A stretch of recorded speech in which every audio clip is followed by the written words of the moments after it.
If Wakanda has Black Panther, what does your nation have? One of most liked president in my country was known from being drunk all the time. Greetings from Poland, neighbor. I love that Canadians who are often stereotyped as being polite and friendly are represented by a fictional character who is classically gruff and grumpy. Wolverine is the anger translator of the Canadian people. Ooh, I've been there. That little piss boy is great and he's right next to an awesome bar, Poken Elkler. Dunno if you drink beer but you guys are spoiled with all that Cantillon. 1 Swedish-made penis enlarger pump. 1 credit card receipt for Swedish-made penis enlarger. Signed by Austin Powers. 1 book, Swedish-made penis enlarger, send me this sort of thing is my bag. Baby, bye. Austin Powers. I found out like last month that Machete is a spin-off of Spy Kids and not the other way around. Like I thought Machete was made first and his inclusion in Spy Kids was just a fun nod that Robert Rodriguez put into a kids movie. I'm still baffled tbh. The idea of a Machete movie may go back to 1994, and the Uncle Machete in Spy Kids was a nod to the idea that at the time Rodriguez thought the world wasn't ready for. Also, Uncle Machete is just an alternate universe Machete, they are not the exact same character. Only after the success of the Grindhouse trailer amongst fans did the solo Machete project get a green light for production. Anyone coming from r/all, there's an expression in Brazil, used when something is unlikely to happen, nem se a cobra fumar, not even if a snake starts smoking. Similar to saying when pigs fly. In 1943 Brazil had organized the Brazilian Expeditionary Forces, Força Expedicionária Brasileira, FEB. But the saying going around was that it's more likely for a snake to smoke a pipe than for the FEB to go the front and fight. Eventually, Brazil did deploy the FEB to help the US in World War II. So the members referred to themselves as smoking snakes. Since then, the expression evolved into something difficult to achieve or to imply things are about to heat up, meaning that a cobra vai fumar, the snake will smoke. Out of curiosity, why would your reply be more relevant to people coming from /all than people who came from /AskReddit? Short answer, it wouldn't. Long answer, sometimes when people take the time to explain something that is obvious to the subreddit audience, they get replies pointing that out. So whenever I contribute with something that could be obvious, in this case to Brazilians, I add that to reduce complaints about pointing out the obvious. This subreddit just happens to get people from everywhere, so it wasn't really necessary, just force of habit. The Inquisition, what a show. The Inquisition, here we go. We know you're wishing that we go away. But the Inquisition's here and it's here to stay. Sorry nerd moment, there was a supervillain called Snowflame who got his powers by snorting cocaine. Closest to Florida Man comics get, I guess, ha ha ha. Power, the weirder the better. Florida Man gains power as the situation gets increasingly strange. Example, hold up with a gun, no advantage. Hold up with a crocodile, advantage +2. Hold up with a methed out alligator, adverb +4. While wearing only a collar, cowboy boots, and tightly whities, with the leash being held by the methed out alligator, adverb +8. Florida Man doesn't feel fear. He is fear. Lucifer was too afraid to let him in. Not even the big man upstairs is willing to take him on. Asgardians. They settle on what looks like the western, northern coast. They take to drinking and fisheries, but that's normal Norwegian behavior. We come from the land of the ice and snow, from the midnight sun where the hot springs flow. The hammer of the gods will drive our ships to new lands to fight the horde, sing and cry Valhalla, I am coming. The mighty sauerkraut. His powers are drinking large amounts of beer and projectile vomiting to intimidate his foes. And he knows how to grill a mean bratwurst. You guys are some of the best drinkers I've ever met. Rarely drink too much and are ridiculously happy drunks. I need to get back. I'd say. Clogman uses his clogs as weapons, together with a clog boat and a clog plane. Hooker, lethal handbag, beams of red light. Farm boy, blocks roads with his tractor, summons God's wrath through prayer or just destroys enemies with nitrogen. Polderman, real name Hans Brinker, power over the water, also prefers talking things out over fighting ecstasy, vanishes enemies to a realm full of weird colors, light and sound, can't fly but often tries. Brian Blessed is my spirit animal. Don't let the bastards grind you down. This was his advice when giving an interview at a convention I attended, conducted by Robert Rankin. He must have said it like 10 times throughout, each time with more luster until the final one, which was a full-on bellow. Bonus anecdote.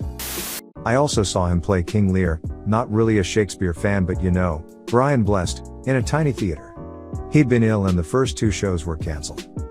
To this day I don't know if he was actually ill or it was just him building the tension, because on the third day it was packed to the rafters. He was phenomenal. I mean, King Lear is a feeble and ill old man. Maybe he was just method acting the shit out of it. I was literally in spitting distance, like literally, I may have been spat on a little bit. I don't know who you are. I don't know what you want. If you are looking for ransom, I can tell you I don't have money, but what I do have are a very particular set of skills. Skills I have acquired over a very long career. Skills that make me a nightmare for people like you. If you let my daughter go now, that'll be the end of it. I will not look for you, I will not pursue you, but if you don't, I will look for you, I will find you and I will kill you. The white nationalist, special powers are the ability to hit a police officer from 150 yards with a plastic chair. Become as racist as angry as he gets, a bit like the Incredible Hulk but with racial slurs. And to speak any language as long as it's Real Lia slur o. Luuad, in Galifivish. Captain Wales, literally, when Prince Harry, then third in line to the British throne, was in the army, he was officially known as Captain Wales, because Daddy Dearest was the Prince of Wales, and royalty are allowed to keep their rank. I mean, he now lives in America or Canada or something, and he's on the outs with the rest of his family, but he still has the name, like our country's, less cool or powerful than the American equivalent. Captain America, Iron Man, Hulk, Hawkeye, Black Widow, etc. Edit, actually Stan Lee was born in America, so technically we got Black Panther, Thor, and all the other non-American characters as well. Uncle Sam. He is like War Machine and Captain America fused together, but he makes kind of racist comments when saving the day. But we pay for him any property damages he causes with our taxes. Philippines. Local knockoffs of American superheroes, like Captain Barbell, Superman/Captain America Expressway, Darna, Wonder Woman Expressway, and Plastic Man/Elongated Man Expressway. For more original stuff, see the Netflix cartoon Tresse. I mean, I guess we have Captain America, but based on the America I've seen recently, he's probably beating up a Mexican teenager outside of a gas station right now. If we could just have the Crimson Chin or something, that would be cool. Captain Canada. A white, male RCMP officer who scours the earth searching for indigenous people groups, and then he forcibly arrests the entire population and facilitates the handover of their land rights to oil and gas companies. Okay, you're out on this one. Captain Canuck. This is a real comic, Google it if you don't believe me. The Pink Gammon. He doesn't really have any powers other than being xenophobic and getting aroused by the term Brexit. I'm from Michigan, and we have RoboCop. Hess our goddamn state hero as far as I'm concerned. One of the few things we have to be proud of, lol. We have this guy in my hometown, he calls himself the new Tsar of Bulgaria. He is constantly high on meth and ecstasy, and he attacked me cause I refused to give to the people in need.